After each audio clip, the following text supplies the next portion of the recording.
Good morning friends, नमस्कार दोस्तों। आपका एक बार फिर से MD foundation and education academy के यूट्यूब चैनल पे बहुत बहुत स्वागत है। I welcome each one of you to MD foundation and education academy's YouTube channel. जैसा कि हम सब जानते हैं, नवरात्रि आने वाले हैं एंड 30th ऑफ मार्च से माँ देवी माँ की दुर्गा पूजा, माता रानी की पूजा पाठ और 9 दिनों का व्रत शुरू होने वाला है। इस नवरात्रि में इस वीडियो के माध्यम से मैं आप सब लोगों को एक संक्षिप्त परिचय देना चाहूँगा माँ दुर्गा सप्तशती ग्रंथ जो मार्कंडेय पुराण से लिया गया है, उन 13 अध्यायों के अंदर क्या क्या निहित है। उस पाठ में माता रानी के किन कथाओं का वर्णन हुआ है, उनके पराक्रम का वर्णन हुआ है और उससे रिलेटेड सारी चीज़ें हम लोग इस वीडियो में डिस्कस करेंगे। जैसा कि मैंने अपने पहले वीडियोस में भी आपको बताया है, जो भक्तगण नवरात्रि के दौरान संपूर्ण तरीके से पूजा पाठ ना कर पाए, विधि विधान फॉलो ना कर पाए, उनके लिए भी एटलीस्ट वो श्री दुर्गाष्टोत्तर शतनाम स्तोत्रम, माता रानी के 108 नाम का पाठ का जप कर सकते हैं। अथ दुर्गा द्वादश शतनाम माला, माता रानी के 32 नामों की जप माला का पाठ कर सकते हैं। सिद्ध कुंजिका स्तोत्रम का पाठ कर सकते हैं और मैंने यह भी आपको बताया है कि सिद्ध कुंजिका स्तोत्रम का पाठ करने मात्र से संपूर्ण दुर्गा सप्तशती के पाठ का फल प्राप्त होता है। और अंततः वह क्षमा प्रार्थना का पाठ कर सकते हैं। अगर कोई भी व्यक्ति चारों का भी पाठ कर ले और ज़्यादा से ज़्यादा एट मोस्ट ये आपको 15 से 20 मिनट्स लेगा और नव साधकों के लिए it can take up to 45 minutes तक भी जा सकता है। बट अगर हम लोग जाने, हमने पिछली वीडियोस में इन सभी विषयों पे चर्चा की है। इवन हमने इस चीज़ पे चर्चा की है कि 9 रातों में या 9 दिनों में हम माता के किस स्वरूप का हमें भजन करना चाहिए, पूजा पाठ करना चाहिए। तो बस मैं नाम बोलना चाहूँगा: शैलपुत्री, ब्रह्मचारिणी, चंद्रघंटा, कूष्मांडा, स्कंद माता, कात्यायनी, कालरात्रि, महागौरी, सिद्धिदात्री माँ।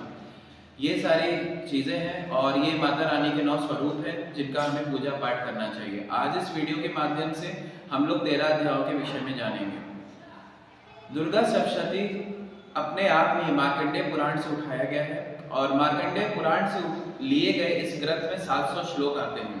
और ये बहुत ही आश्चर्यजनक बात है कि यह 700 श्लोक भगवद गीता में भी 700 श्लोक है और इसमें भी 700 श्लोक है।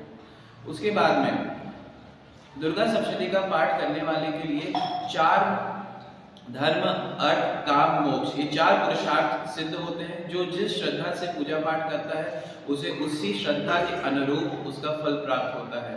और साधकों ने माता रानी की कृपा शीघ्र ही एहसास होनी शुरू हो जाती है। They are able to realise the blessings of Mata Rani. इन 13 अध्यायों के बीच में हम ये जानेंगे कि महर्षि मेधा है, राजा सूरत है और समाधि वैश्य है। इन 3 लोगों के मध्य में वार्तालाप चल रहा है और ये तीनों लोग आपस में एक दूसरे को माता रानी के पराक्रम के बारे में बताते हैं, किस तरीके से उन्होंने इस जगत को भाव बंधन में मुंह में डाला हुआ है और किस तरीके से हम सभी लोग उन्हीं के बनाए हुए सृष्टि या जगत के पार्ट हैं। अब इन 13 अध्यायों के मध्य में जो शुरुआत इस प्रकार से होती है: राजा सूरत संपूर्ण पृथ्वी के राजा हुआ करते थे और इनका जन्म चैत्र वंश में हुआ था और ये स्वरोषिष मनवंतर में उत्पन्न हुए थे। अब राजा सूरत का संपूर्ण पृथ्वी पे राज्य था, परंतु इनके शत्रु ने इन पे आक्रमण किया। अब इनके शत्रु कोला विध्वंसी की संज्ञा के नाम से जाना जाते थे, क्योंकि कोला नाम की नगरी दक्षिण भारत की राजधानी हुआ करती थी और जिन क्षत्रियों ने उसका विध्वंस किया, उसको नष्ट किया, वह कोला विध्वंसी के नाम से जाने गए। अब ये राजा सूरत के शत्रु हो गए। राजा सूरत की सेना भी बहुत बड़ी थी, संपूर्ण पृथ्वी के राजा थे और उसी के साथ में इनकी दंड नीति भी बड़ी प्रबल हुआ करती थी। इन सब के बावजूद राजा सूरत कोला विध्वंसियों से इस युद्ध में हार गए। अब संपूर्ण पृथ्वी से उनका राज्य जाता रहा और वह बहुत ज्यादा दुखी हो गए। दुखी होने के पश्चात उनके मंत्रियों ने भी उन्हीं कोला विध्वंसियों का साथ दिया, वे भी भ्रष्ट हो गए और धीरे धीरे करके संपूर्ण पृथ्वी से उनका राज्य भी चला गया और वो सिर्फ अपने नगर के राजा होके रहने लगे। अब अपने ही नगर के राजा होकर रहने लगे। उनके भ्रष्ट मंत्री ने फिर उनको धोखा दिया, कोला विध्वंसियों ने फिर उन पर आक्रमण किया और उनका संपूर्ण राजपाट नष्ट हो गया। अब वे बहुत दुखी मन से जंगलों में चले गए, किसी बहाने से वो जंगल में चले गए, आखेट खेलने के बहाने से चले गए और वहां वह समाधि राजा सूरत समाधि वैश्य से मिले और साथ में महर्षि मेधा जो विप्रवर मुनि के नाम से भी जाने जाते हैं उनकी कुटिया में गए। वहां जाने के पश्चात उनका मन सदैव दुखी और खिन्न रहता था। वो ये सोचा करते थे पूर्व काल में जिन पूर्वजों ने जिस धर्म जिस राज्य का पालन किया अब वह मेरे हाथ में नहीं रहा। शूरवीर जो मेरे शूरवीर हाथी थे ना जाने वो किन भोगों का भोग करते होंगे। जो लोग मेरे कहे अनुसार चलते थे अब वो उन दुराचारियों के कहे अनुसार चलते होंगे। इतने कष्ट से मैंने जो धन इकट्ठा किया वह सब उन दुराचारियों के द्वारा अपव्यय किया जा रहा होगा। यह तथा अन्य बातें राजा सूरत को बहुत ज्यादा परेशान करती थी। इसी दौरान उनकी मुलाकात हुई समाधि वैश्य से। तो उन्होंने उनसे बड़े विनीत भाव से पूछा, भाई तुम कौन हो और यहाँ विप्रवर मेधा मुनि के यहाँ आने का तुम्हारा कारण क्या है? तो उन्होंने कहा, हे राजन, बहुत ही कोमल वाणी में समाधि वैश्य ने उत्तर दिया, मैं धनियों के कुल में उत्पन्न एक वैश्य हूँ। मेरे पुत्र, स्त्री, भ्रातृ, भाइयों और संपूर्ण परिवारजनों ने धन के लोभ में आकर मुझे घर से बाहर निकाल दिया है। इस समय में पुत्र, स्त्री, भ्रातृ, परिवारजन कोई भी मेरे साथ नहीं है, सबसे वंचित हूँ। परंतु इससे ये सब होने के बावजूद मेरे मन में उनके प्रति मोह बना हुआ है। मेरा मन निष्ठुरता नहीं धारण कर रहा है। अब राजा सूरत भी ये चीज सुन के परेशान हुए कि जो राज्य मेरे हाथ में नहीं रहा उसको लेकर भी मेरे मन में आज भी ममता बनी हुई है। अब इन दोनों व्यक्तियों ने यह सोचा कि जिस विषय में दोष देखा जा रहा है, ना ही राज्य राजा सूरत का रहा, ना ही परिवार रहा समाधि वैश्य का, तब भी उनके मन में इनसे जुड़ी जो मोह की भावना है, भला ये क्या है। अभी इससे बहुत ज्यादा परेशान हुए। अब ये गए समाधि वैश्य और राजा सूरत मेधा मुनि के चरणों में चले गए और उनसे बहुत विनय पूर्वक बर्ताव किया, उनको आदर सम्मान दिया, प्रणाम किया और उनसे इस विषय पे पूछने लगे कि हे मुनि श्रेष्ठ, ये समाधि भी अपने घर से अपमानित होकर आया है और मैं भी अपने राज्य से अपमानित होकर आया, तब भी हमारे मन में उनके प्रति मोह है, भला ये क्या है। तब मुनि श्रेष्ठ ने उन्हें समझाया कि इस जगत में जितने भी जीव हैं सबका विषय अलग है, सबको अपने विषय जो जीवन जीने का तरीका है उसके बारे में जानकारी है। अगर आप ध्यान से देखिए, जैसी समझ मनुष्यों की है वैसी ही पशु पक्षियों की, और जैसी पशु पक्षियों की वैसे ही मनुष्यों की समझ की कोई कमी नहीं है। ये होने के बावजूद यह जो मानव समाज है, ये मेधा मुनि बता रहे हैं, यहाँ होने के बावजूद यह जो मानव समाज है पुत्रों की अभिलाषा रखता है। क्यों? हमने जो परोपकार उपकार किए तो हमें पुत्र उत्पन्न होगा, तो एक तरीके से ऋण उसका हम चुका पाएंगे। एक ये मोह का कारण है। दूसरा, जरा इन पशु पक्षियों को आप देखिए, ये पशु पक्षी खुद तो भूखे हैं लेकिन अपने चूजों, अपने बच्चों के मुंह में दाने डाल रहे हैं, ये भी मोह से घिरे हुए हैं। तब महर्षि मेधा ने बताया कि यह संपूर्ण जगत भगवती महामाया के द्वारा मोह के गहरे गर्त में गिराया गया है और ये हम सभी को उसी में घुमा रही हैं। अब ये लोग सुनने लगे, बोले ऐसा कौन है जो हम सब लोग को मोह के गहरे गर्त में गिरा के रखा और हमें भ्रमरा रहा है। तब महर्षि मेधा ने उनके द्वारा रिक्वेस्ट करने पर उन्हें बताया, ये भगवती महामाया महाकाली के नाम से जानी जाती हैं। अब राजा सूरत और समाधि वैश्य ये बहुत ज्यादा व्याकुल हो उठे कि हम जानना चाहेंगे भला ऐसा कौन है जो इस संपूर्ण जगत को घुमा रहा है, चला रहा है। तब महर्षि मेधा ने संपूर्ण कथा का वर्णन किया और यहीं से शुरुआत हो जाती है 12 अध्यायों के। पहले अध्याय में जस्ट वो इंट्रोडक्शन तक, कहाँ से ये सारा पूजा पाठ, ये जो माता रानी की कथाएं हैं जिसमें शोम, निशोम, चंड, मुंड, धूम्रलोचन, वध, ये सारी चीजें अब यहीं से शुरू होती हैं। अगर इससे शुरुआत की जाए तो महर्षि मेधा ने पहले उसके दूसरे अध्याय में शुरू किया कि किस तरह मधु और कैटभ भगवान विष्णु के कान के मैल से उत्पन्न हुए थे और किस तरीके से वह ब्रह्मा जी को मारने के लिए उद्यत हुए। और तब ब्रह्मा जी ने जब महाकाली माता की स्तुति की तब वह किस तरह से योग निद्रा से भगवान विष्णु को उन्होंने जगाया और भगवान विष्णु ने मधु कैटभ का वध किया।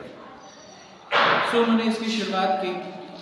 कहा जाता है जब भगवान विष्णु एकाव वर्ण में नाग शैया में आश्रय ले रहे थे और संपूर्ण जगत जल में निमग्न हो रहा था, तब उनके कान के मैल से मधु और कैटभ नाम के 2 भयानक राक्षस उत्पन्न हो गए। और ये राक्षस ब्रह्मा जी को, जो भगवान विष्णु के नाभि कमल में निवास करते हैं, कमल नयन भगवान विष्णु के नाभि में, उनको मारने के लिए उद्धत हो गए कि इनको हम खत्म कर देंगे। अब ब्रह्मा जी परेशान हो गए। ब्रह्मा जी ने तब भगवती महामाया महाकाली की स्तुति की। उन्होंने कहा कि सारी शक्तियां तुम ही हो, सारे ध्वनियां तुम ही हो, सारे स्वर व्यंजन तुम ही हो। तुमने तो इस सृष्टि के संहार करता, पालन करता, सृजन करता स्वयं भगवान विष्णु को नींद के अधीन कर दिया, इसी में तुम्हारी स्तुति हो गई। तुमने भगवान शिव, मुझ ब्रह्मा और भगवान विष्णु को शरीर धारण कराया है। अब तुम्हारी स्तुति करने में कोई भी सक्षम नहीं है। कृपा करके भगवान विष्णु को निद्रा से जगा दीजिए, क्योंकि आप योग निद्रा रूपी भगवती महामाया के नाम से विख्यात है। इनमें इन दोनों राक्षसों को मारने की बुद्धि उत्पन्न करिए, मेरे प्राणों की रक्षा करिए और इन दोनों को। अब ब्रह्मा जी ने स्तुति की योग निद्रा रूपी भगवती महामाया की। माता रानी महाकाली मां भगवान विष्णु के नेत्रों से, उनके वक्ष स्थल से, उनके बाहुओं से और उनके हृदय से बाहर निकल के उनके ब्रह्मा जी के नेत्रों के समक्ष आके खड़ी हो गई। विष्णु भगवान निद्रा से मुक्त हो गए, योग निद्रा से मुक्त हो गए और उन्होंने मधु और कैटक को देखा कि ये लाल आंखें किए हुए ब्रह्मा जी को मार डालने के लिए उद्यत थे। अब वो भी बल के घमंड में चूर थे और भगवती महामाया ने उन्हें मुंह में डाल रखा था। वे भगवान विष्णु के साथ सहस्त्र 5000 वर्षों तक बाहु युद्ध किया। भगवान विष्णु ने मधु और कैटक के साथ 5000 वर्षों तक बाहु युद्ध किया। अब वो बहुत ज्यादा बल के घमंड में थे, तो भगवान विष्णु से कहने लगे, हम तुम्हारी वीरता से प्रसन्न हैं, तुम जो चाहो वर मांग लो। भगवान विष्णु सोचने लगे कि क्या बोल रहे हैं। उन्होंने कहा, मुझे किसी वर से क्या लेना देना है, अब तुम मेरे हाथों से मारे जाओ। अब मधु और कैटक अपनी कही हुई बात में फंस गए। तब उन्होंने देखा कि संपूर्ण जगत जल में निमग्न हो रहा है। उन्होंने भगवान विष्णु से कहा, आप हमारा वध वहां करिए जहां जल न हो, जहां स्थान सूखा हो। भगवान विष्णु ने तथास्तु कहा और चक्र गदा पहम धनुष धारण करने वाले चतुर्भुज श्री हरि ने अपनी जांघ पे मधु और कैटक के शीश रखे और चक्र से दोनों के शीश काट दिए और उनका वध कर दिया।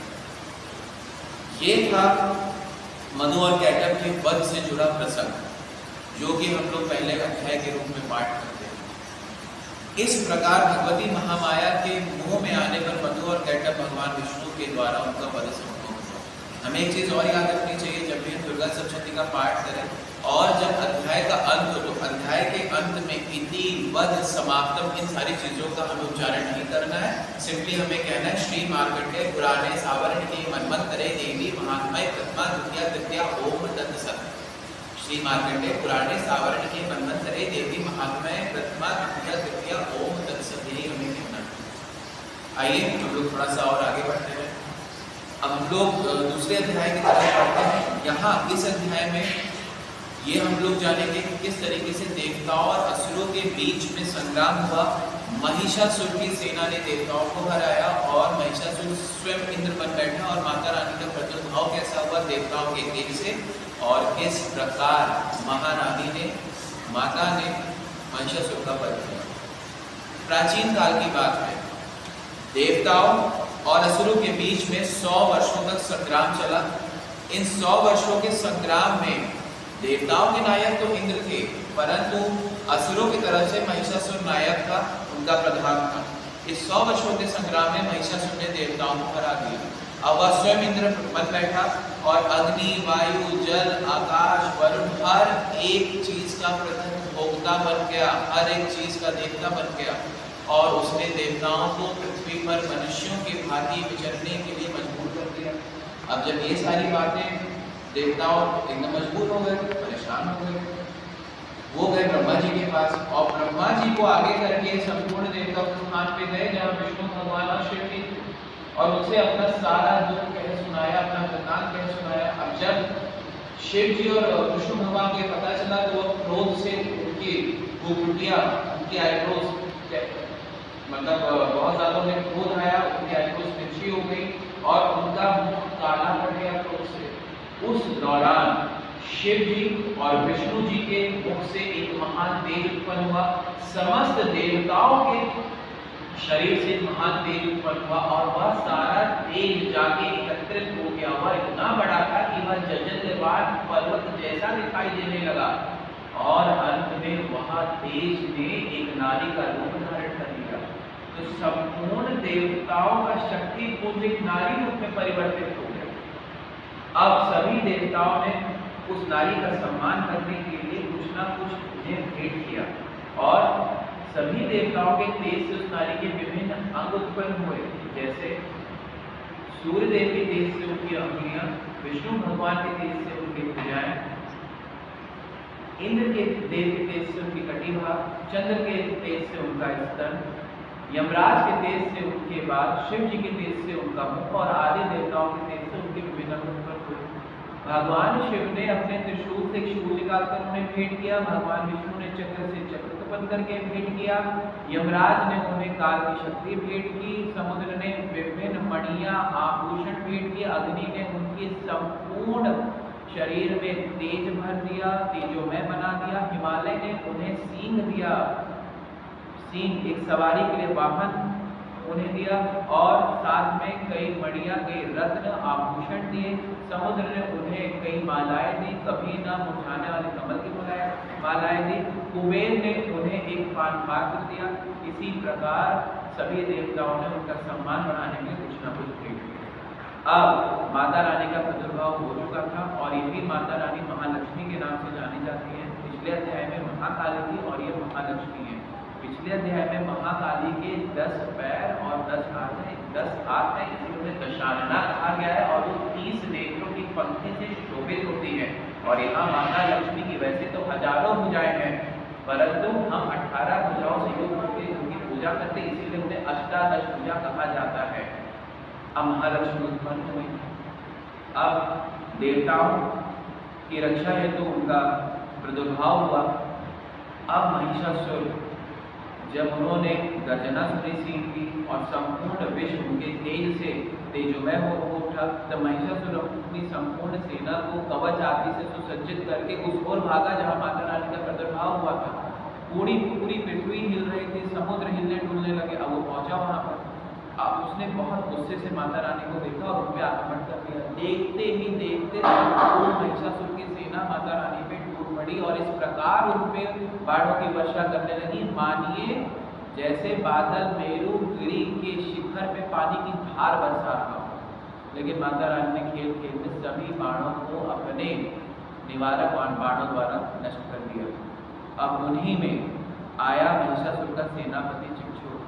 माता रानी ने उसकी भी धज्जियां उड़ा दी, उसके हाथ से शक्ति काटी, उसका वध किया, उसके घोड़े साथी सबको खत्म कर दिया। उसके बाद में देवताओं को पीड़ा देने वाला चामर हाथी पर बैठ कर आया। माता रानी के सींग ने उसका वध कर दिया। अब स्वयं महिषासुर उस युद्ध में भैंसे का रूप धारण कर लिया उसने, और वह संपूर्ण पृथ्वी को व्याकुल करने लगा, समुद्रों को हिलाने डुलाने लगा, अपने सींगों से बादल को तोड़ने लगा। अब जैसे माता रानी ने पाश फेंका, एक रस्सी फेंकी उसको पकड़ने के लिए, अब वह सिंह के रूप में परिणित हो गया। माता रानी ने जैसे खड्ग उठाया उसका माथा मस्तक काटने के लिए, और वह खड्गधारी पुरुष के रूप में दिखने लगा। माता रानी ने उसे भी खींच डाला और वह फिर से गजराज के रूप में परिणित हो गया। माता रानी और माता रानी के सिंह को अपनी सूंड से पकड़ के खींचने लगा। माता रानी ने तलवार से उसकी बहुत बड़ी तलवार ली और उसकी सूंड काट दी, और वह दैत्य फिर से भैंसे का रूप धारण करके संपूर्ण जगत को व्याकुल करने लगा। तब माँ ने कहा, हे दोस्त, तू खूब गर्जना कर ले, अभी थोड़ी ही देर में तेरी मृत्यु होने पर ये समस्त देवता गर्जना करेंगे। और जब वह ऐसा बोल रही थी, उनकी वाणी लड़खड़ा रही थी और वह कुबेर अध्यक्ष द्वारा दिए गए पात्र में मधु का सेवन कर रही थी।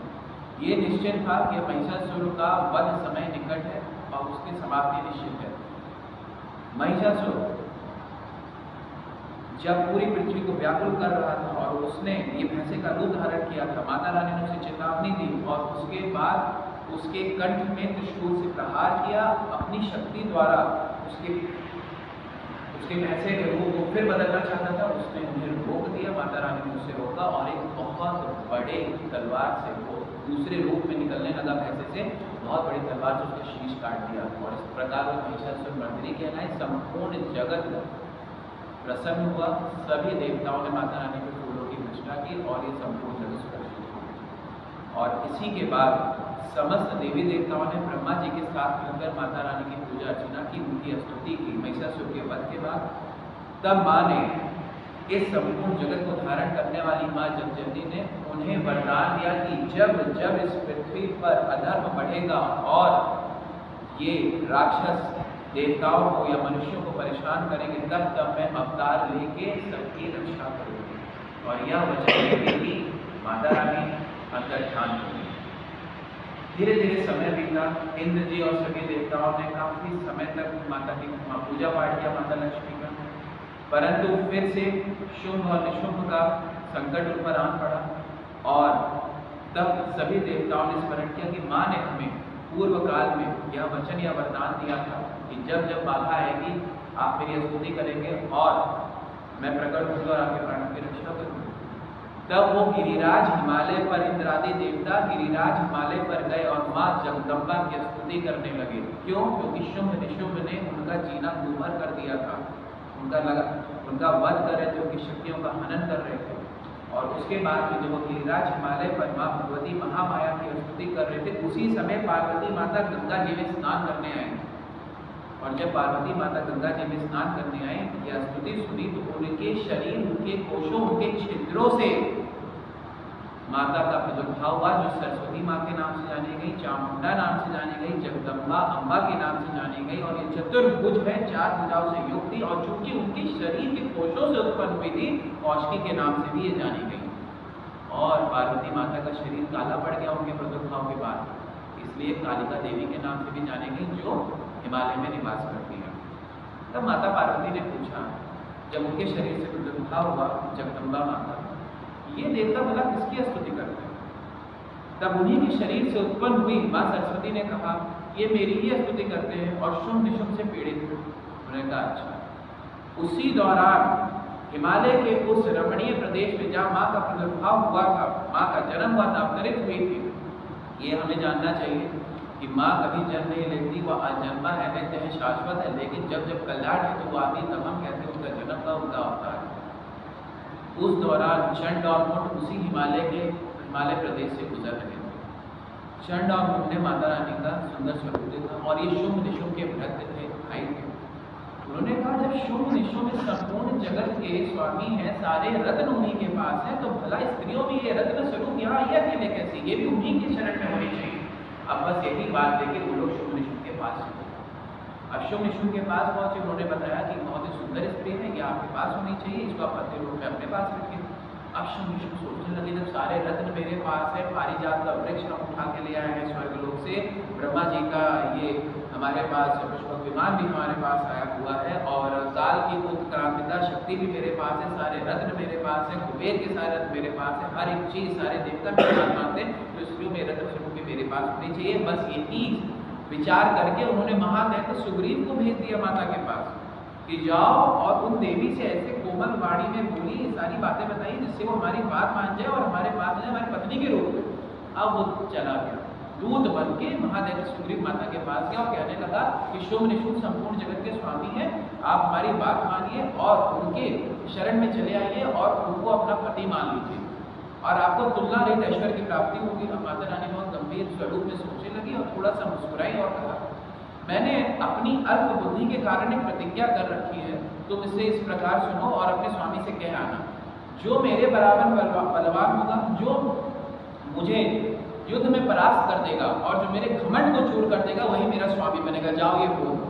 अब दूत ने कहा, ये क्या तुम आप अपने सेंसेस में नहीं है क्या? आपकी बुद्धि काम नहीं कर रही है? वो समस्त जगत के स्वामी है, कोई देवता पुरुष नहीं ठहर सकता, तो आप स्त्री होगी उनके सामने कैसे ठहरेंगे? तो माता ने कहा, मैंने तो प्रतिज्ञा कर ली है, प्रतिज्ञा को मैं मिथ्या कैसे करूं? मैं नहीं जानती, मैं यहीं रहूंगी, तुम जाओ और ये बात कह दो। उसने कहा, मेरे कहने से चली चलो। सुग्रीव बोल रहा है इस तरह से, उसकी वाणी में देखिए रोष आ चुका है। सुग्रीव कह रहा है, मेरे कहने से चले चले, अन्यथा जब वो आपका केश पकड़ के आपको घसीटते ले जाएंगे, आप अपनी प्रतिष्ठा खो के जाएंगे। उन्होंने कहा, वो बलवान है, कुछ भी कर सकते हैं, आप जाइए, उन्हें ये चीज कह दीजिए। दूध चला गया और जब शुंभ निशुंभ को पता चला, उन्हें इतना ज्यादा क्रोध आया, उन्होंने धूम्रलोचन नामक दैत्य को भेजा कि जाओ अपनी बड़ी सेना लेके जाओ, उन्हें घसीटते हुए लेकर आओ, उनके सिंह और माता को, उस देवी को घसीटते लेकर आओ। धूम्रलोचन पहुंच गया, 60,000 सैनिकों के साथ पहुंचा उस हिमालय पर, और पहुंचने के बाद माता रानी से कहने लगा, मेरे कहने से चली चलो, अन्यथा तुम्हारे केश पकड़ के घसीटते हुए लेकर जाऊंगा और अपनी प्रतिष्ठा खोकर जाना पड़ेगा। माता रानी का क्या कर सकते, इतनी बड़ी सेना लेकर आया, करो जो करना। जैसे धूम्रलोचन और संपूर्ण सेना माता रानी के ऊपर युद्ध करने के लिए आई, मां सरस्वती के ऊपर, बस उन्होंने हुम शब्द का स्मरण मात्र से, हुम शब्द का उच्चारण मात्र से धूम्रलोचन भस्म हो गया, संपूर्ण धूम्रलोचन भस्म हो गया और माता रानी के सींग ने, उस बाघ ने संपूर्ण सेना का सफाया कर दिया। अब ये बात पता चली शुभ निशुम्भ एकदम क्रोध से चल उठे, उनके ओठ कांपने लगे, वो अपने दांतों को टीसने लगे, चबाने लगे और उन्होंने महादेव चंडमुंड को आज्ञा दी, हे चंड हे मुंड जाओ, संपूर्ण असुरी सेना का इस्तेमाल कर लो, कोई भी उस देवी की रक्षा करने के लिए खड़ा उसका वध कर दो, और वो अगर ऐसे नहीं आती उसका वध करके और उसको पाश से बांध के और उसके सींग को बांध के घसीटते हुए ले आओ।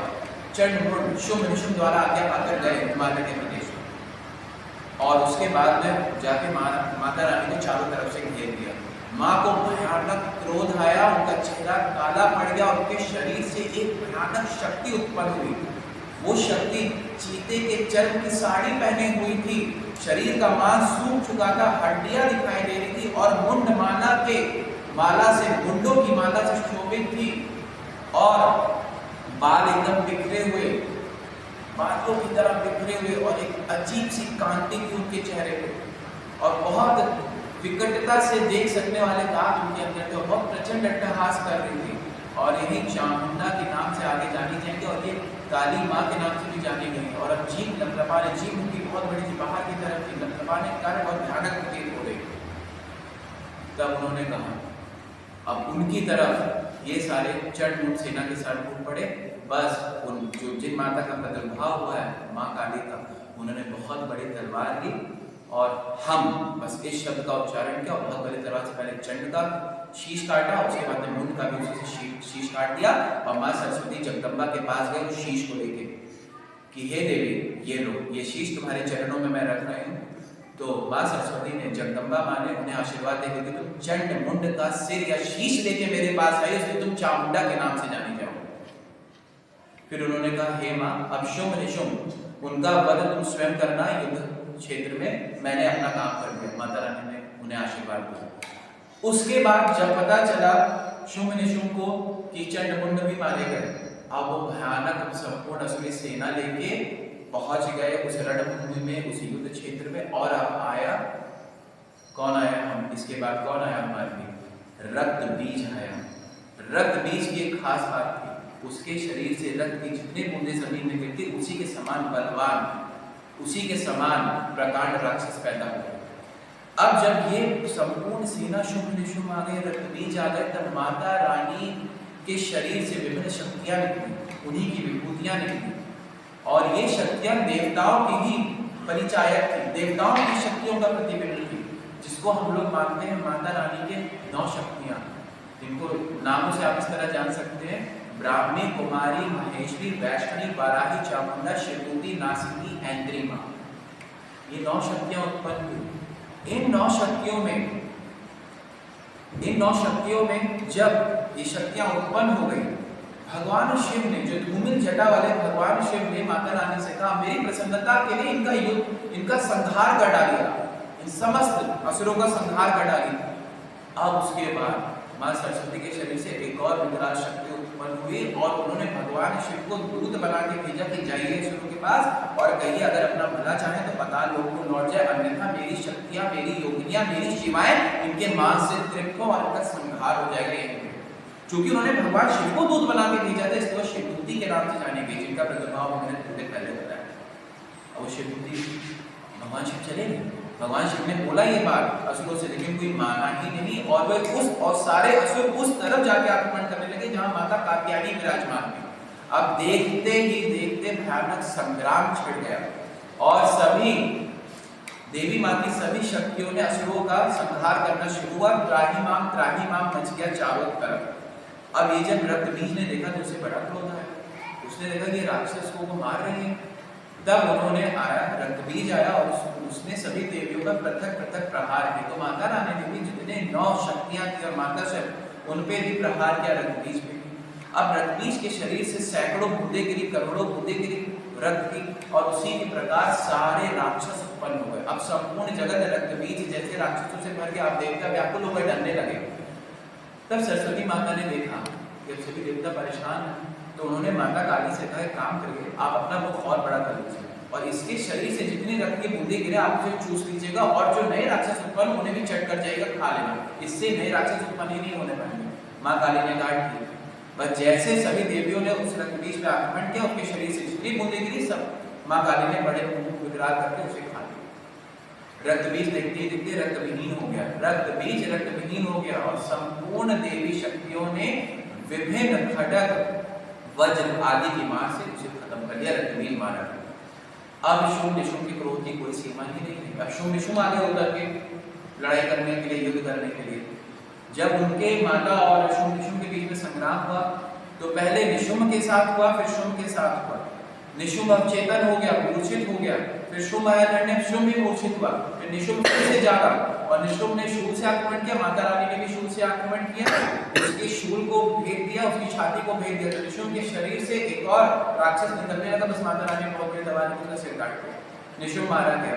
अब निशुंभ बड़ा भाई था, अपने प्राण भाई निशुंभ को मारा गया देखकर उसे बड़ा कष्ट हुआ। शुंभ ने कहा, हे दुष्ट दुर्गे, हे दुष्ट दुर्गे, तू अपनी ये जो शक्तियां उनके सहारे लड़ रही है, अपने में तो अपने आप से नहीं लड़ सकती। इस तरह से उसकी वाणी थी, इस तरह वो माँ दुर्गा से बात कर रहा था। तब माता ने कहा, हे दुष्ट, ये मेरी ही विभूतियां हैं और मैं अपने ऐश्वर्य शक्ति से यहाँ उपस्थित हुई हूँ, अब इसे समेट रही हूँ। माता रानी उस वक्त भी मधु पात्र से मधु पी रही थी और उनकी वाणी लड़खड़ा रही थी और चेहरा लाल। बस उन्होंने अपनी सारी विभूतियों को ब्राह्मी कुमारी वैष्णी, ब्राह्मी कुमारी महेशी, वैष्णी वराही चामुंडा शिवदूती नासिनी इंद्रिमा सबको समेट लिया। अब वो कहे, अब हे दुष्ट, मैं अकेले खड़े हूँ, आ युद्ध कर। बस शुंभ उनकी तरफ भागा और उनको आकाश में ले जाके युद्ध करने लगा। माता रानी भी बिना किसी आधार के आकाश में शुंभ से युद्ध करने लगे और ये सभी देवताओं के लिए बहुत ही आश्चर्यजनक था। और देखते ही देखते दोनों में महान संग्राम छिड़ गया। माता रानी ने घुमाकर शुंभ को धरती पर पटका और शुंभ बड़े वेग से फिर से मुक्का ताने माता की तरफ बढ़ा। बस माता रानी ने अपना त्रिशूल छोड़ा और उस त्रिशूल ने शुंभ की छाती को भेद दिया। शुंभ भी मारा गया उस संग्राम के अंदर। और जैसे ही शुंभ मारा गया, अग्निशाला की बुझी हुई अग्नि जल उठी, पर्यावरण शुद्ध हो गया, उत्पात सूचक उल्का सब शांत हो गए और इंद्र को त्रिलोकी का राज्य मिल गया और संपूर्ण जगत फिर से सुरक्षित हो गया। इस प्रकार जो भी हमने यहाँ चर्चा की सभी अध्यायों से जुड़े हुए, तो इन्हीं अध्यायों का हम लोग पूजा पाठ करते हैं। इस कलयुग के अंदर विधि विधान से पूजा कर पाना really it is very difficult, बहुत ही कठिन है। हमें बस ये याद रखना चाहिए श्रद्धा अनुसार हम कितना अच्छा कर सकते हैं। आप श्रद्धा से पूजा पाठ करें और इसी के साथ एटलीस्ट कम से कम 2 मंत्र तो हम कर ही सकते हैं। सर्व मंगल मांगल्ये शिवे सर्वार्थ साधिके शरण्य त्र्यंबके गौरी नारायणी नमोस्तुते त्वं वैष्णवी शक्तिनंद वीर्या विश्वस्य बीजं परमासि माया सम्मोहितं देवी समस्तमेतत् त्वं मे प्रसन्ना भुवि मुक्ति के। तो ये 2 मंत्र है और भगवती स्तुति कुछ इस प्रकार है।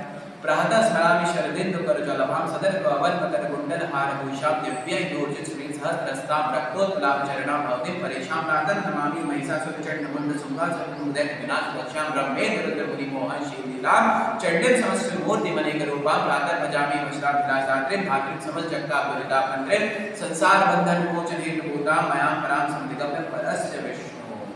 जय हो शेरों वाली मेरी मैया, आपकी के सच्चे एवं पवित्र दरबार की सदा की जय। ओम मैं ह्रीं क्लीं चामुंडा विचे माता, आपकी की सदा की जय। तो इस प्रकार हमें कोशिश करना चाहिए कि नवरात्रि में ही नहीं, हर दिन हम माता रानी का पूजा पाठ करें, उनके आशीर्वाद, उनकी ब्लेसिंग्स के लिए उनसे प्रार्थना करें, जिससे हम अपना जीवन सफल बना सकें। आप सभी लोगों के लिए नवरात्रि शुभ हो। Thank you so much for giving your valuable time. जय माता।